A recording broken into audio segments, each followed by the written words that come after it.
Selamat datang di Chief Corner. Saat ini kita masih berada di edisi khusus G20 dan tamu kita kali ini adalah Bapak Yaya Winarno Yunardi. Beliau adalah Presiden Indonesia Global Compact Network yang menjabat hingga sekarang. Selamat siang, Pak Yun. Saya menyebut Pak Yun saja. Iya, oke. Ya, baik. Terima kasih untuk kehadiran siang hari ini. Mungkin pertanyaan saya yang pertama adalah sejauh mana capaian adopsi dari Global Compact ini di Indonesia khususnya oleh seluruh pemangku kepentingan. Terima kasih atas kesempatannya. Kita memang lagi ikut rame-rame di Bali pada saat ini dengan acara B20, G20, Trihita Karana. Jadi kebetulan kita semua ada di sini. Sedikit saya uraikan sedikit latar belakangnya. Jadi salah satu daripada misi daripada Global Compact itu adalah advancing, ya, yang dinamakan Global Compact 10 Principles. Ya, di mana kita menghendaki semua anggota yang menjadi bagian kegiatan daripada Global Compact itu mempunyai komitmen untuk melaksanakan yang dinamakan 10 prinsip UN Global Compact tadi itu yang menyangkut 4 pilar.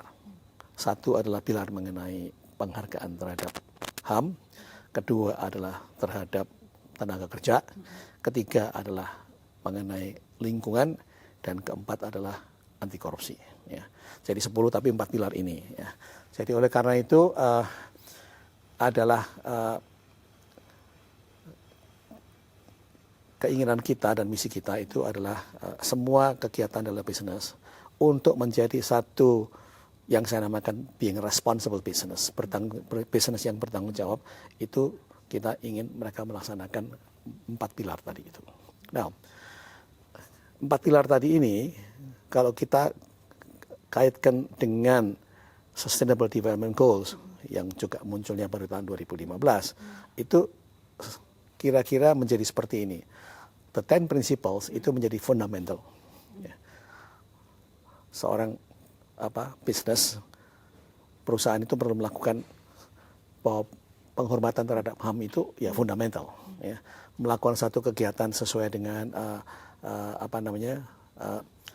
pengembangan tenaga kerja ya fundamental. Lingkungan, lalu anti korupsi itu semua fundamental.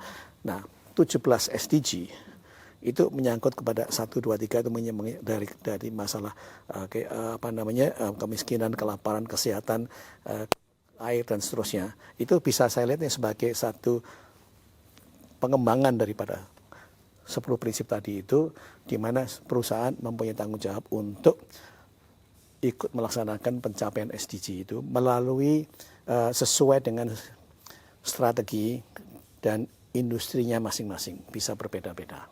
Ya.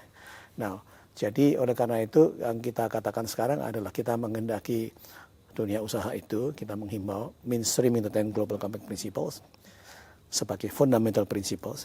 Lalu kedua adalah secara konsisten komitmen melaksanakan pencapaian Sustainable Development Goals itu untuk membuat bisnis itu sendiri menjadi sustainable business.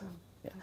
Nah, itu hubungannya kayak begitu. Nah, sampai di mana pada saat ini mungkin saya mengutip dulu kalau secara global yang dikatakan oleh Sekjen PBB Antonio Guterres beberapa bulan lalu. Dia mengatakan bahwa we are making progress, but we are not fast enough to do that. Jadi banyak sekali yang masih perlu dikerjakan untuk mempercepatnya. Makanya dia mengatakan kita perlu scale up dan accelerate. Ya. Nah, jadi itu yang juga terjadi di mana-mana dan juga di Indonesia.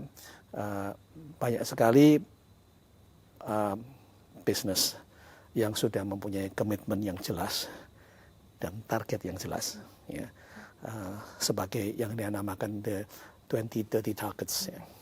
Tapi juga banyak bisnis yang belum melakukan itu. Ya. Nah, yang kita kehendaki adalah supaya mereka lebih firm dengan komitmennya, mempunyai target-target seperti itu, lalu kemudian bagaimana Global Compact dan semua yang lain bisa bekerja sama untuk dicapai itu. Oleh karena itu kami melakukan beberapa kegiatan. Salah satu kegiatannya yang kita namakan SDG Ambitions, yaitu mengajak mereka untuk bicara lebih konkret bagaimana mereka menerapkan SDG-nya. Lalu kemudian ada acceleration program. Ada acceleration program yang menyangkut kepada masalah women empowerment, pemberdayaan perempuan. Ada yang menyangkut kepada masalah climate, ya, dan yang lain. Dan itu semua adalah satu upaya untuk mencoba mempercepat proses tadi itu karena yang ketinggalan tadi itu. Jadi itu yang sekarang sedang berlangsung dan saya kira di Indonesia sudah banyak juga yang dicapai dan itu ada terlihat di dalam laporan dari Pak Penas ya, yang juga dilaporkan di National Voluntary Review di UN. Tapi juga menurut saya ini suatu journey yang kita mesti hati-hati karena kalau kita tidak bisa lengah dan menurut saya malahan semua gerakannya perlu ditingkatkan kembali. Oke, baik. Kendala-kendala utama, apa yang menjadi kendala dari 4 pilar tersebut, Bapak, yang paling memiliki kendala itu di pilar yang mana? Kalau konteks Indonesia. Ya, tidak ada yang paling. Saya kira semua punya kendala. Ya. Jadi ambil contoh mengenai masalah HAM. Ya. Saya kira masih ada banyak masalah dengan HAM. Apalagi kalau kita mengatakan HAM, human right, terus kita bicara sama bisnis. Dia mengatakan begini, apa urusannya dengan HAM? Okay. Karena mereka kalau mengatakan HAM, itu konotasinya itu adalah hal yang menyangkut kepada pelanggaran kemanusiaan yang ada sangkutnya dengan politik, ya, yang lalu dan sebagainya. Ya. Sebab di dalam dunia bisnis biasanya mereka mengatakan adalah human resource management, human capital management, human capital development, yang gitu. Nggak mengatakan HAM. Ya. Tapi kan semua ini adalah kalau kita membicarakan sesuai dengan arah daripada HAM yang secara universal, jadi itu perlu dikembangkan. Ya. Nah, banyak perusahaan yang sudah mempunyai operating principles yang menyangkut kepada karyawannya dan sebagainya. Nah, yang kita perlu kembangkan sekarang adalah bagaimana lebih lanjut ya, mengenai pelaksanaan HAM itu. Kalau kita sesuaikan dengan yang namanya UN Guiding Principle on Business and Human Rights, itu juga perlu diteruskan dengan melanjutkan human rights due diligence. Perlu juga diteruskan dengan satu pola kerja di mana the business ikut bertanggung jawab untuk pelaksanaan HAM di semua supply chains-nya. Nah, itu yang menurut saya perkembangannya yang sekarang perlu dilakukan ke arah sana. Ya. Jadi sebab tidak cukup melaksanakan HAM buat dia sendiri, tapi lalu kemudian tidak melaksanakan HAM terhadap supply chains-nya. Ya, nah ini menjadi supply chain issue yang ada masalah lain lagi. Itu juga menyangkut kepada masalah labor, tenaga kerja. Kalau kita bicarakan mengenai decent work, saya kira Indonesia diatur dengan cukup baik dengan adanya UMR di setiap daerah beda-beda. Ya, tapi lalu kemudian bagaimana lebih lanjut di dalam satu kegiatan dunia usaha mengembangkan kemampuan, keterampilan daripada karyawan itu bukan cuma melihat dari sudut gajinya, tapi mengajak karyawan menjadi satu skill resources yang kompetitif locally dan globally. Ya, sehingga itu juga dipentingkan untuk perusahaan itu sendiri. Ya, itu yang saya lihat diperlukan, apalagi sekarang kita banyak bicara kepada peralihan menuju industri revolusi 4.0. Ya. Cuaca sudah jelas semua, jadi sekarang jadi masalah. Ya. Jadi oleh karena itu yang kami lakukan, kita banyak bicara dengan masalah-masalah water and sanitation. Anda diketahui bahwa masih dalam persentase yang sangat tinggi, rakyat Indonesia tidak mendapatkan haknya untuk air bersih dan sanitasi yang sehat. Apalagi di daerah-daerah. Ya. Itu poin nomor 1. Poin nomor 2 adalah tentunya panas global yang sekarang banyak dibicarakan mengenai emisi karbon. Ya, jadi kita juga melakukan satu training namanya SBTI, ya, Scientific Based Indicator, Target Indicator, untuk bagaimana perusahaan mengetahui dan mengerti bagaimana menghitung karbon ini, ya. Nanti lalu menuju kepada tradingnya dan sebagainya, ya. Lalu yang satu lagi yang terakhir dan tidak kalah pentingnya adalah semua ini bagaimana dilakukan dengan konsep integrity, ya. Jadi itu yang menjadi satu bagian yang sangat penting, karena kalau being responsible business maka tidak bisa dilepaskan, harus dilakukan dengan integritas, ya. Jadi kita punya 5 fokus item. Satu yang saya namakan business for peace, itu menyangkut semua HAM tadi itu. Kedua adalah menyangkut kepada masalah tenaga kerja, yang memang kebetulan yang di Global Compact kita fokus mengenai women empowerment for better jobs. Ya. Ketiga mengenai masalah environment, yang tadi saya bicarakan mengenai masalah water, mengenai memperkenalkan lebih banyak mengenai circular economy. Lalu kemudian kita juga bicarakan sustainable fashion, sebagai satu yang perlu diperhatikan karena polusi udara itu juga dari fashion yang ada pakai sekarang ini. Lalu kemudian yang berikutnya yang akan datang yang kita bicarakan di G20 di sini adalah ocean, sustainable ocean. Makanya sekarang di sini ada Ocean 20, ya, di dalam pembicaraan kita juga akan menyambut ke arah sana. Apalagi kita ini adalah negara yang archipelago, ya. 70% teritori kita adalah air, ya. Dan aquaculture adalah kehidupan masa depan. Jadi itu lalu berikutnya mengenai integrity and compliance. Di Global Compact kita sekarang sedang menjalankan proyek yang namanya Anti-Corruption Collective Actions. Nah, kita dibantu dan dapat endorsement dari KPK, dari Koalisi Anti Corruption, dari Transparansi Internasional dan sebagainya untuk bagaimana deep dive kepada masalah isu korupsi ke dalam industri seperti apa. Lalu yang terakhir adalah masalah pendidikan. Itu adalah mengenai yang dinamakan teaching transformation, bagaimana membuat guru berubah cara mengajarnya dibandingkan dengan yang sekarang untuk membuat para siswa kita lebih terampil dan lebih kritis di dalam berpikir. Jadi untuk G20 ini rekomendasi IGCN yang dibawa ke G20 bisa disampaikan Bapak di semua sektor? Rekomendasi IGCN ini masuk ke dalam karena di B20 ini kebetulan IGCN ini masuk dalam task force integrity and compliance. Ya. Jadi yang kita bawa ke sana adalah kurang lebih seperti tadi itu. Tapi di samping itu kan kita juga bukan hanya dibatasi dengan task force yang ada. Jadi yang kalau boleh saya ingin calling di sini adalah bahwa dengan semua yang ada perkembangan seperti ini, ya, terlepas apapun masalah isu dengan global issue mengenai konflik dan sebagainya, tetap saja menurut saya the business is the business.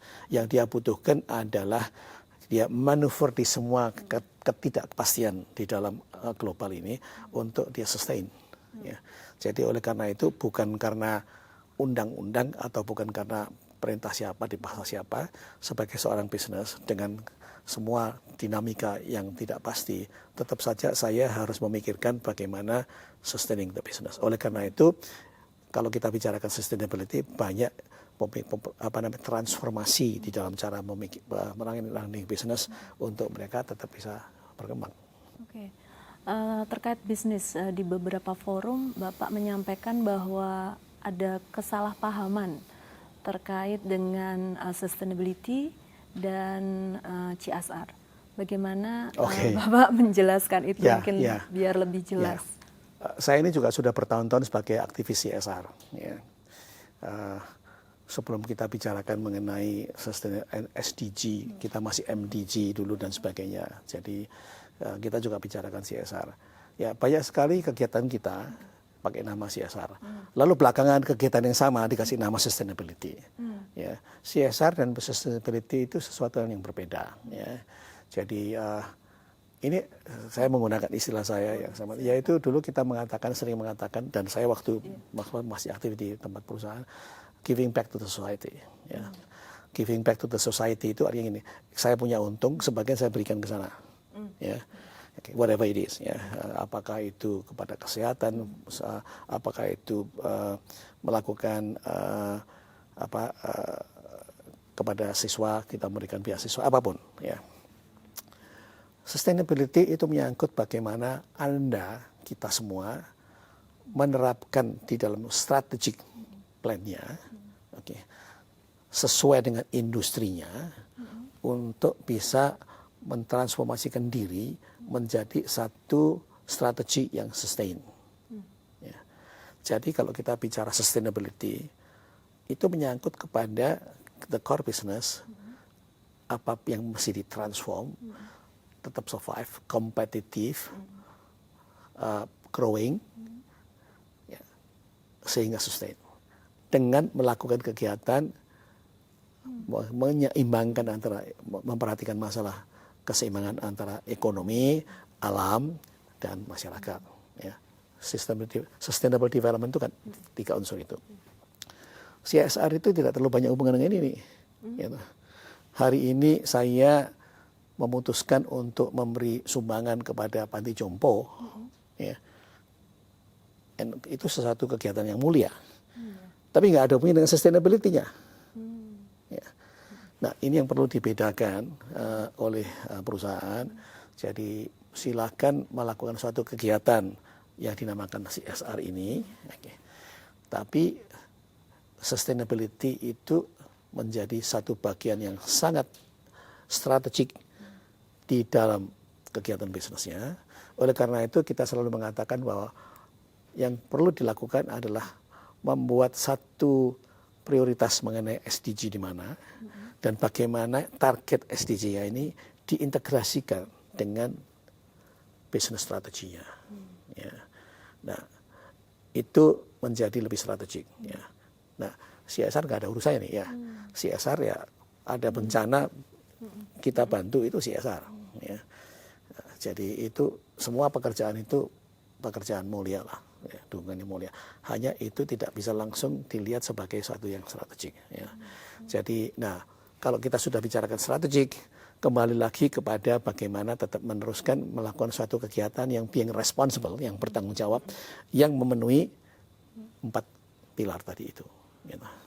Jadi saya bisa melakukan sumbangan CSR yang banyak, tapi saya melakukan suatu kegiatan yang tidak berintegritas. Ya. Jadi itu gimana? Jadi kata kuncinya adalah landasannya adalah integritas. Landasnya ada integriti, karena gini kan ya. Pertama, dan kita juga mempunyai beberapa pihak yang maunya training program. The first thing to do adalah yaitu yang dinamakan ethical leadership. Integritas itu kan pribadi seseorang ya. Ya. Jadi kalau saya menjadi seorang pemimpin, saya pemimpin yang berintegritas atau saya seorang pemimpin yang etikal, yang mempunyai etika. Dan kalau kita membicarakan ethics itu, kita ini harus ethical to the mankind. Ya. Mankind ini boleh kepada kompetisi bisnisnya, customer-nya dan sebagainya. Kita juga mesti ethical to the environment. Ya. Ya. Kita juga mesti ethical to the societies. Ya.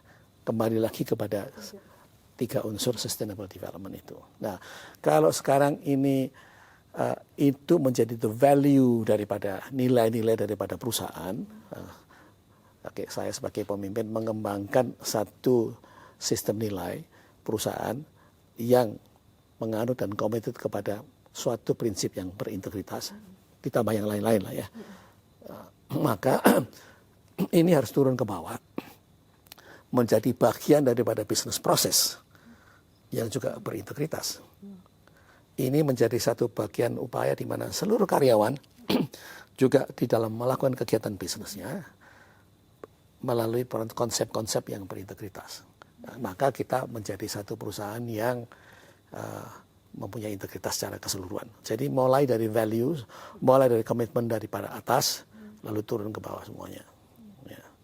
Nah, itu makanya saya bilang ini menjadi dasar yang sangat penting. Karena pelanggaran terhadap integritas itu juga bisa menjadi pelanggaran HAM, bisa menjadi pelanggaran terhadap labor karyawan, ya, bisa pelanggaran terhadap lingkungan dan semuanya itu. Jadi oleh sebab itu makanya integriti menjadi satu bagian yang sangat penting karena itu bukan hanya proses formal, tapi itu adalah value dan itu harus dimulai dengan seorang pemimpin. Kalau begitu bisa tidak dikatakan bahwa kalau dasarnya pemimpin memimpin bisnis dengan penuh integritas, lalu itu akan membuat percepatan dalam pencapaian tujuan SDGs ini? Bisa, karena bisa begitu. Karena dengan adanya satu value seperti itu, maka kegiatan untuk mencapai SDG yang macam-macam itu banyak menyangkut kepada harus dilaksanakan dengan moral dan integritas tadi itu. Ya. Kalau kita bicarakan dengan masalah hak perempuan, ya. Nah, itu juga bisa menyangkut ke sana. Kita bicarakan mengenai bagaimana mengikut sertakan masyarakat umum, komunitas di dalam. Jadi semua itu perlu dilakukan dengan integriti. Kita berkompetisi, kita melakukan transaksi juga. Jadi tidak bisa berintegritas di sini, tidak berintegritas di sini. Tadi Bapak mengatakan switch kemudian dari proses bisnis yang ada, kalau mau menuju ke sana ada switch ke bisnis proses yang berintegritas, gitu ya. Jadi bisnis proses yang berintegritas itu Bapak setuju yang mana?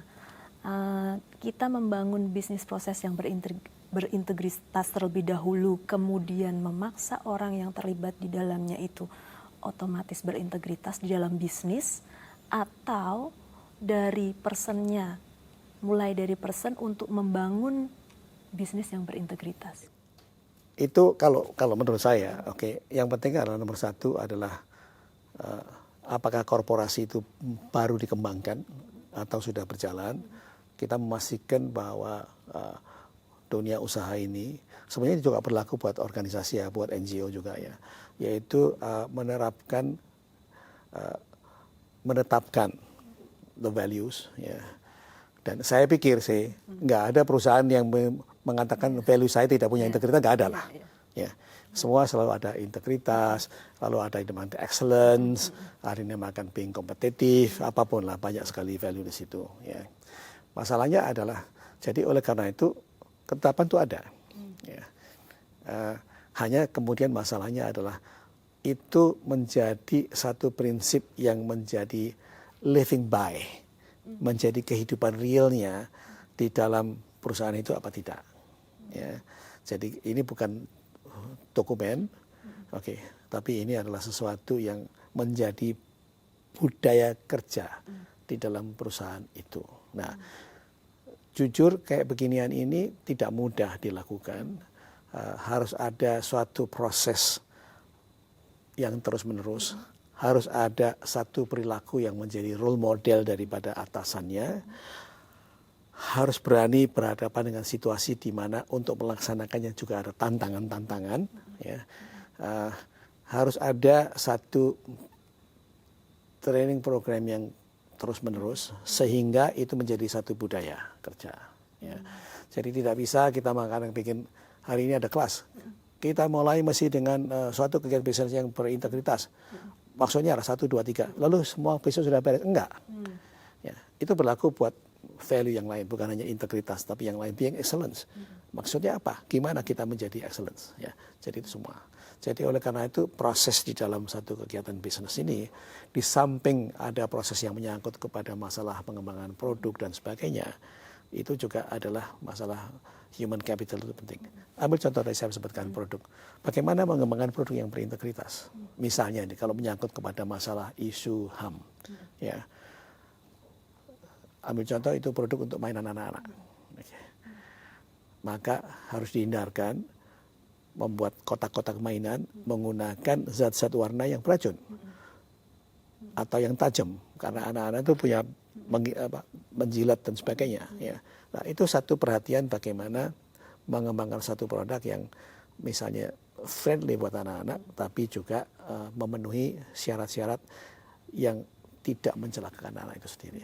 Nah, itu part of this children right principles. Kepada women juga begitu, ya, dan yang lain-lain. Ya. Baik Pak, sekarang ini kita banyak sekali mendengar bahwa Indonesia sedang berjuang untuk turut dalam komitmen global, untuk salah satunya adalah mereduksi emisi karbon. Ya, kita semua membayangkan pasti itu tidak akan mudah, tidak akan segampang itu untuk melakukan itu, apalagi perusahaan-perusahaan ini kan sudah memiliki infrastruktur, sudah memiliki mungkin day-to-day work-nya seperti ini, dan kemudian harus switch harus menggunakan energi terbarukan, harus mulai mempertimbangkan pengurangan karbonnya. Nah, ini automatically atau bagaimana perusahaan-perusahaan ini melihat bahwa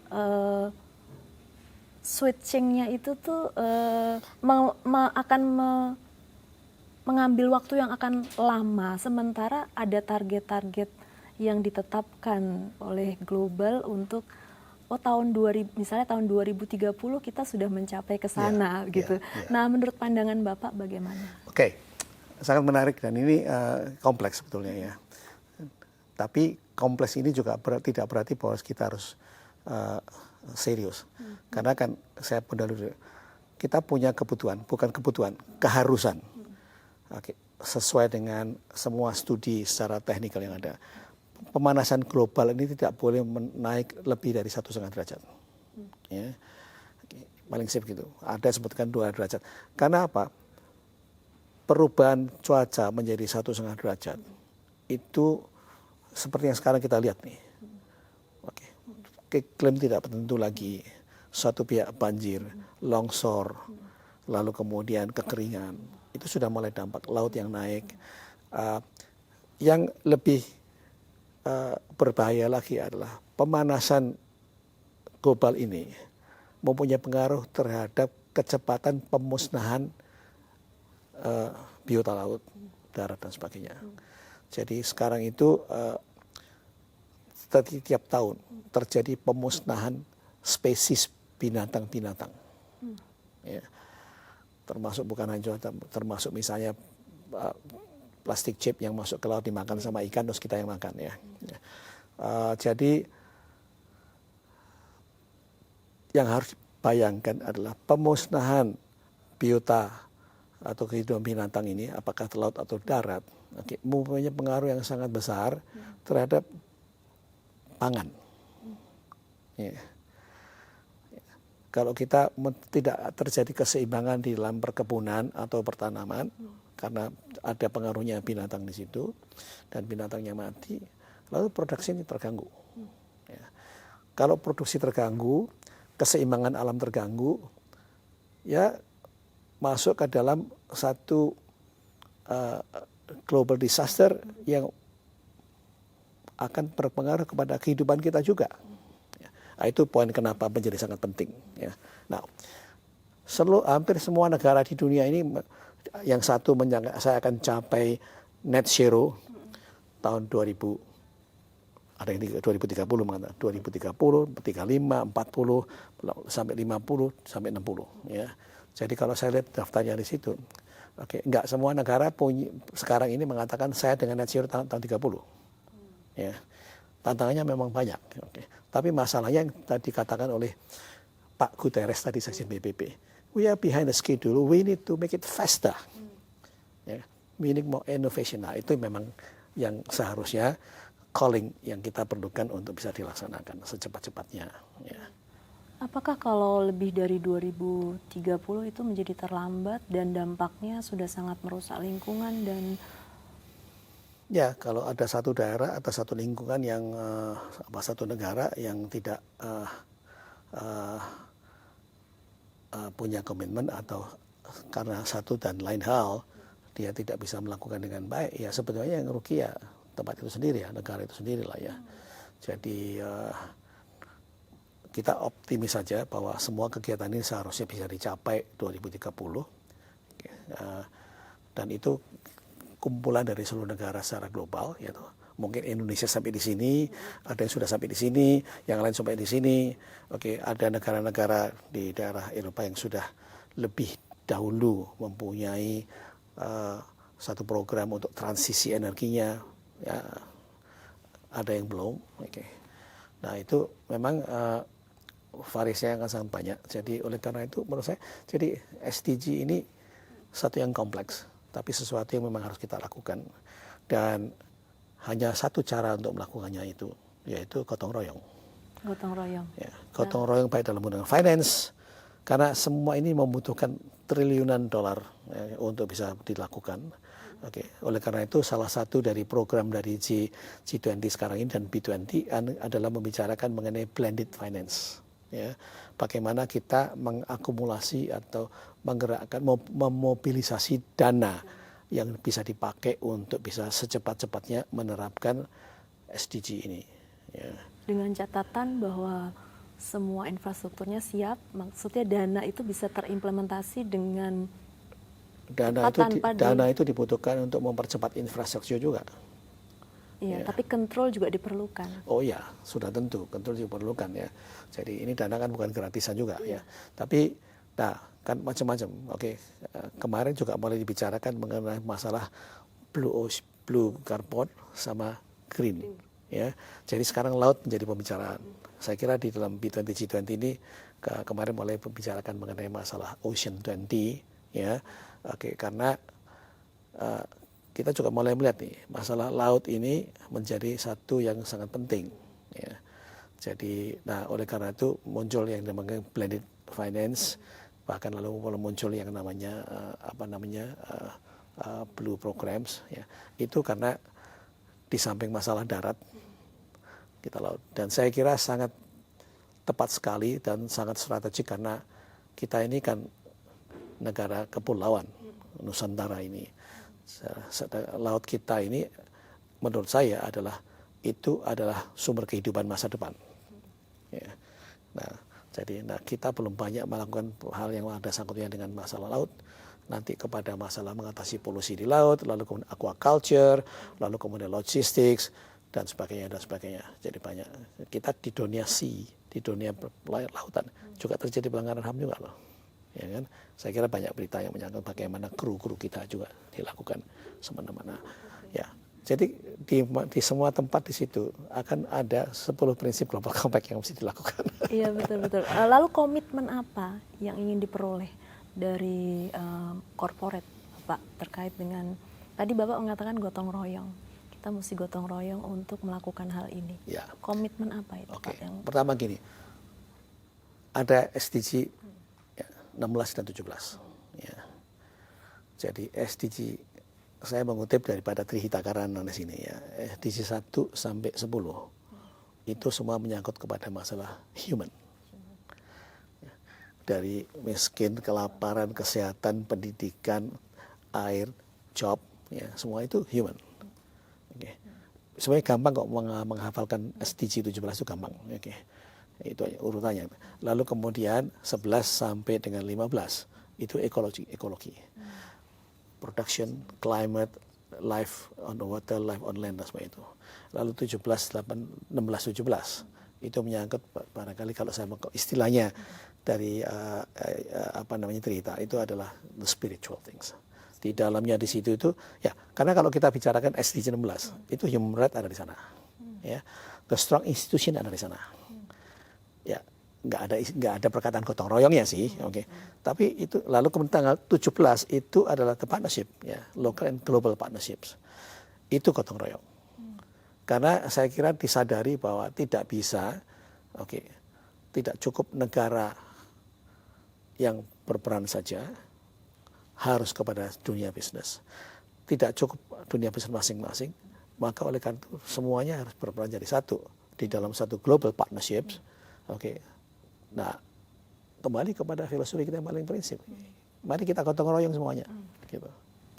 Makanya dikatakan spiritual things di sini. Ya, lalu kemudian ini karena ini model yang namanya Global SDG Pyramid yang dibikin oleh teman-teman dari Trihita Karana ini menarik karena saya melihat jadi mereka lihat ini adalah manusia, ini adalah ekologi, ini adalah semacam kayak spiritualnya ya, gitu.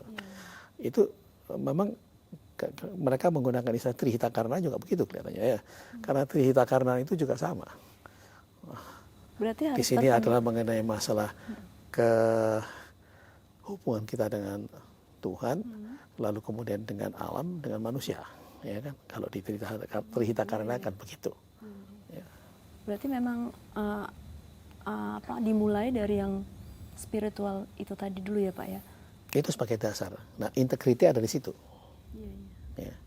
Integriti itu ada di situ. Baru bisa Ya. masuk ke Makanya ekologi, integriti ini, baru ke human. ya makanya integriti itu menjadi satu values yang berlaku di semua tadi. Ya.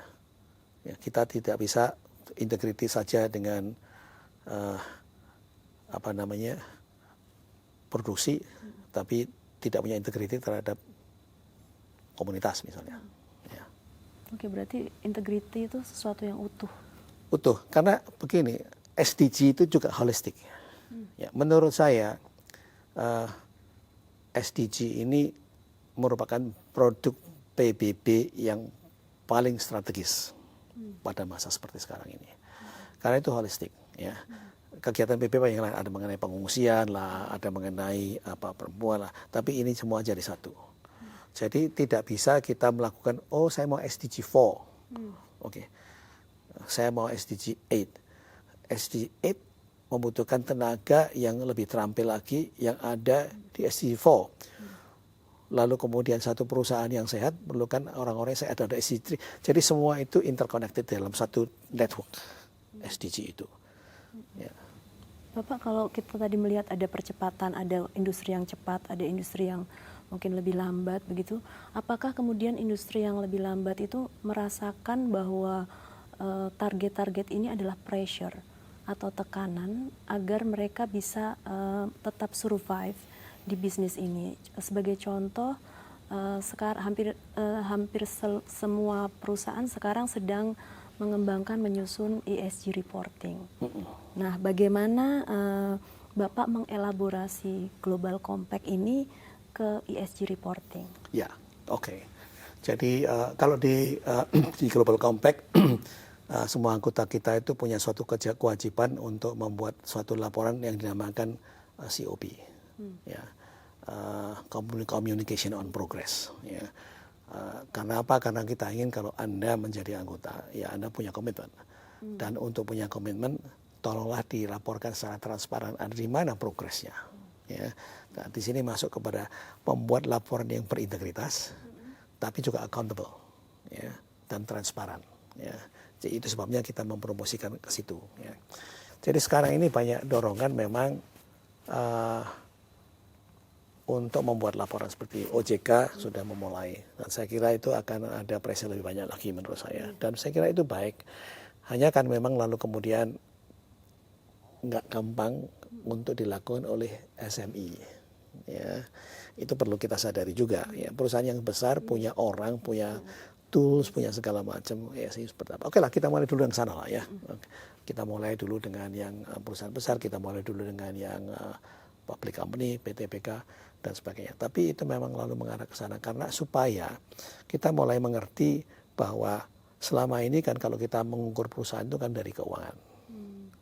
Dan itu jelas tidak cukup, ya. Jadi oleh karena itu ada non financial yang perlu dilaporkan. Nah, itu yang kita namakan yang ESG, lalu kemudian OJK juga menghendaki itu dilaporkan dan sebagainya. Sehingga orang mulai punya kebiasaan. Oke.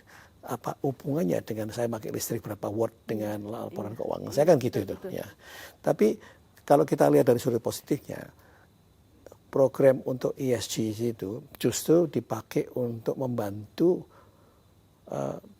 operating cost yang lebih baik dan profit lebih banyak. Okay. Mungkin tidak semua perusahaan memikirkan sebenarnya pemakai listrik saya itu berapa dan bagaimana menurunkannya dan bagaimana mencari alternatif lain. Gedung yang saya pakai ini kalau saya bikin terbuka mungkin cukup anginnya tidak. All of these things itu ESG yang sebetulnya harus dilihat sebagai satu management tool justru untuk financial sustainability juga. Ya. Nah ini mesti di-connect gitu. Karena kalau waduh ini kerjaan baru lagi nih, disuruh sekarang ada laporan keuangan, disuruh bikin laporan gitu kan. Jadi iya memang kita karena baru. Ya. Kalau financial audit itu kan sudah sekian lama lah. Oke. Lalu kemudian non financial audit itu barangnya baru. Ya. Ibaratnya beginilah, kalau kita tidak punya jurnal accounting, ya kita nggak punya laporan keuangan. Sama ESG. Kalau saya tidak pernah punya jurnal mengenai pemakaian air, ya saya nggak punya laporan. Dan karena dulu tidak pernah dibutuhkan. Nah sekarang saya hitung semuanya. Gila juga ya, kenapa saya pakai listrik segini banyak ya. Mulai muncul kalau siang mati, ya, kalau dulu AC nyala terus, itu kan operating kecil-kecil begitu tapi bermanfaat juga. Tidak harus sesuatu yang sangat besar sekali, tapi operational yang seperti itu diperlukan. Nah itu teknologi, makanya kenapa ada lampu switch on and off, otomatis, itu semua adalah membantu untuk konservasi penghematan tenaga. Menurut Bapak siap mandatory Untuk ESG apanya? reporting? Sekarang sudah mandatory, ya kan? Masih voluntary. Di OJK, ya, iya. Masalahnya gini, mandatory tapi nggak ada penalti. Oh ya. Ya. Berarti regulasinya Ya, belum ada. saya kira sih prosesnya seperti itu yang saya tahu. Oke, dikasih ada ruangan waktu, dikembangkan, karena memang diperlukan untuk baseline-nya dibikin. Kalau nggak bisa report. Ya. Jadi bisa reporting, tapi nggak pernah ada baseline-nya. Tidak pernah ada proses untuk accounting-nya. Sekarang mulai ada. Cuma kalau saya tanyakan harapannya, ya saya harapannya masih dipercepat. Dan saya harapannya adalah tidak hanya kepada TBK, semua perusahaan. Saya kira banyak perusahaan yang sudah mulai mengerti, bahkan dia bukan TBK pun sudah mulai. Karena apa? Melaksanakan itu bukan hanya karena OJK loh ya. Melaksanakan itu penting untuk sustainability sendiri. Dan kedua, juga ada pressure, yaitu sekarang dunia investasi, dunia keuangan. Dia mulai tanya, Anda punya ESG reporting apa enggak? Kalau iya, oke lah, saya kasih. Kalau enggak, sebentar dulu ya. Oke, Anda enggak peduli kelihatannya gitu. Jadi sekarang itu pressure banyak pihak. Belum lagi pressure dari NGO. Ya. Ya. Belum lagi pressure dari consumer. Jadi itu pressure itu ada di mana-mana. Dan saya kira itu berkembang. Dan saya kira itu bagus. Artinya apa? Kesadaran dari semua pihak itu mulai muncul. Kalau Anda tidak ikut di situ, ya ditinggalkanlah. Ya. Iya, makanya saya tadi tanya ke Bapak, apakah pressure itu tidak menimbulkan masalah yang lain, misalnya kejahatan di dalam pelaporan keuangan, memframing laporan keuangan sehingga tampak lebih menarik dengan adanya ESG reporting, tetapi sebenarnya dia tidak melakukan. Ya, itu bisa dilakukan oleh siapa saja dan kapan saja. Ya, jadi kembali kalau kepada kita, oke, kalau satu perusahaan declare dia melakukan gini, lalu kemudian ternyata, salah dan ditemukan pihak lain, ya habislah integritas daripada perusahaan itu dan habislah manajemennya. Ya. Sebab dia melakukan greenwashing. Ya. Dan itu ya ada. Oleh karena itu memang di sini perlu ada pengertian yang jelas dan statement yang jelas mengenai melakukan sesuai dengan sustainable development itu. Jangan dilakukan dengan greenwashing. Sama dengan financial report, lalu financial reportnya di manuver ya, di re-engineering, ya, itu sama lah. Makanya itu lalu kembali lagi kepada isu integrity, transparency, ya. Satu lagi terakhir ini Bapak. Tadi Bapak mengatakan tidak terjadi karena tidak ada penalti. Berarti kalau itu masih karena kita bergantung kepada penalti atau sanksi, artinya belum terjadi bisnis yang berintegritas. Karena tadi Bapak di akhir mengatakan bisnis yang berintegritas itu apapun yang terjadi, karena kita melihat tujuannya, maka kita serta-merta akan melakukan. Ya, jadi it is a process dan timing, ya toh. Apakah baik dijadikan saja aturan semuanya, ya. Lalu itu menyangkut kepada masalah tata kelola di dalam kebijakan pemerintah dan sebagainya. Kan yang bisa menentukan kan pemerintah. Tekanan daerah-daerah yang lain itu kan bukan tekanan yang sesuai dengan tekanan masyarakat dan sebagainya. Dari salah satu kegiatan kita, GIZ lah, Global Compact lah, itu mendorong bagaimana Anda lakukan ini karena ini baik buat Anda. Ya. Ada yang namanya Guiding Principle on Business and Human Rights, ya, singkatnya UNGP, yang sudah diputuskan di PBB 2011. Ini adalah karya daripada Profesor Jen Rakis yang sudah 10 tahun lebih akhirnya muncul ini.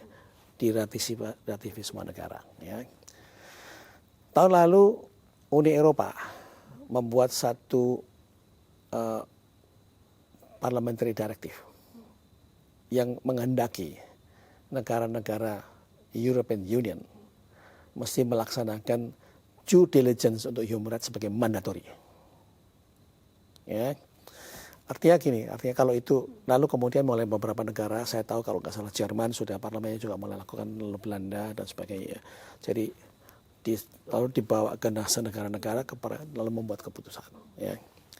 Jadi itu menjadi terikat undang-undang kalau nanti diputuskan. Ya. Nah, artinya kalau saya perusahaan di bawah naungan European Union tadi, Uni Eropa, saya punya perdagangan dengan satu company di Indonesia. Saya akan persoalkan, Anda punya due diligence apa enggak? Kalau saya meneruskan kegiatan dia enggak punya, dia akan menyalahi hukumnya sana. Ya. Nah, jadi menjadi masalah. Oke, karena kebetulan saya banyak terlibat dengan masalah kegiatan ini. Nah, sampai seberapa jauh, oke, dunia bisnis di Indonesia mengerti mengenai masalah ini? Belum banyak. Ya. Jadi yang saya khawatir kalau mereka maksa, ya kadang-kadang kan mereka maksa kan, ya, oke, lalu bisa jadi masalah buat kita, ya. Oleh karena itu sebetulnya Kemenkumham itu serius sekali menanggapi ini, membuat gugus tugas nasional segala macam. Berikutnya, kalau saya duduk orang bisnis ini ya, siapa yang punya kompetensi untuk melakukan due diligence? Ukurannya seperti apa? Kalau kita sekarang audit kan ada itu. Oke, ada perusahaan-perusahaan audit keuangan kan. Siapa yang audit ESG? Siapa yang audit due diligence? Berapa orang yang punya? Berapa orang yang sekarang menggunakan GRI sebagai reporting? Oke. Nah, laki-laki dipusatkan kepada yang TBK, perusahaan besar dan sebagainya. Tapi kalau kita bicarakan, oke, ini seharusnya 500.000 perusahaan nasional Indonesia punya. Ya, itu tantangannya. Jadi kesiapan yang menyangkut kepada apa namanya pengertian mengenai itu secara teknis, melaksanakannya dan sebagainya, itu juga lalu kemudian menjadi proses. Nah, lalu kalau mau percepatan gimana? Oke, jangan sampai nanti sana memaksakan nih, ya. Ya kalau kerja kita mesti bergerak mempercepatkan untuk melakukan satu diseminasi mengenai konsepnya, lalu kemudian bagaimana perusahaan melaksanakan dalam perusahaannya, lalu kemudian due diligence, terus perusahaannya bilang, iya saya mau due diligence nih, siapa yang mau due diligence? Oke, karena harus ada certified kan ceritanya gitu. Nah, lalu kemana kalau menurut saya yang bisa menjadi universitas harus itu masuk. Kayak begini-begini harus menjadi modulnya universitas, menjadi modulnya local consultant. Artinya apa? The new job opportunities. No way. Nah, jadi sebetulnya akan banyak pekerjaan yang hilang, ribuan pekerjaan yang hilang karena ada Industry Revolution 4.0, akan ada ribuan lagi pekerjaan baru yang muncul untuk menjadi satu transform industry, transform marketplace yang kita harus ke sana arahnya. Perjalanan masih panjang ya. Perjalanan masih panjang. Jangan dulu sesuatu yang sangat menarik.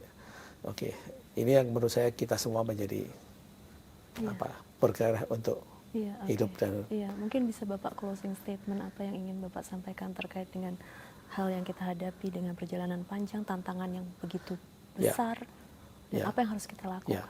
Ya, saya kira semua tadi itu yang kita perlukan sekarang adalah kesadaran bersama-sama. Bahwa semua tadi itu adalah untuk kepentingan dunia bisnis sendiri dan pemerintah dan masyarakat, ya. Bukan siapa-siapa. Kita mesti melihatnya begitu karena keberlanjutan ini adalah kehidupan kita sendiri. Nomor 2 adalah semua itu hanya bisa dilakukan sekarang ini kalau kita kembali kepada konsep filosofi kita, gotong royong. Ya.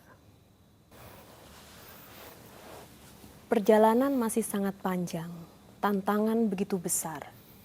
Tapi kita tidak boleh berhenti, karena kita tahu bahwa dunia di luar sana menunggu langkah-langkah kita dan tergantung dengan apa yang kita lakukan pada hari ini.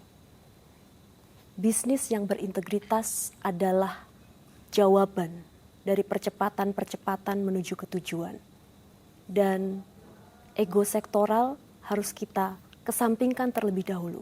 Mari kita bersama-sama bergotong royong, melihat ke depan, masa depan yang lebih baik, dan dunia yang lebih baik. Salam integritas.